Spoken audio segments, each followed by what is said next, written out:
Денеска на 60 семејства на свечен начин им беа доделени нови решенија за легализација на дивоизградени објекти.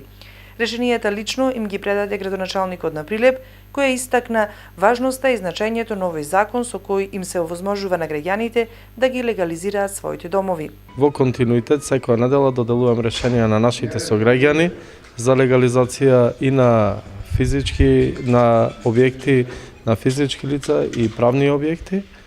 Мислам дека сме се уште лидери на ниво на Република Македонија, продолжуваме и понатаму со континуитет, а ова е еден од најдобрите закони кои досега се донесени во Република Македонија во интерес на граѓаните. Граѓаните позитивно гледаат на оваа законска постапка, велат дека дури сега нивниот дом е во нивна сопственост.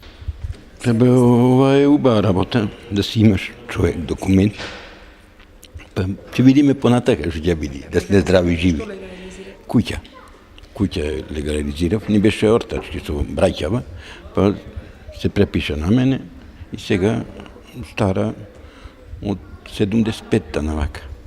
Па сега конечно добијавме документ. Ова работа е ова, знаеш, да се дивото да се легализира.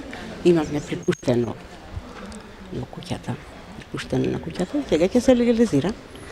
Ќе бидеме сопственици. Покрај легализирањето на куќите, граѓаните имаат право да ги легализираат своите викендички, надградби и доградби.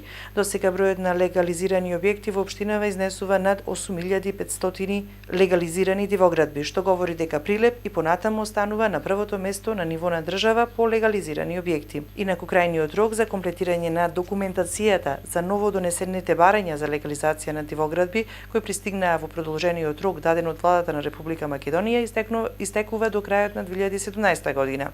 А за граѓаните кои претходно имаат поднесено барање за легализација, рокот истекува до 31 декември оваа година.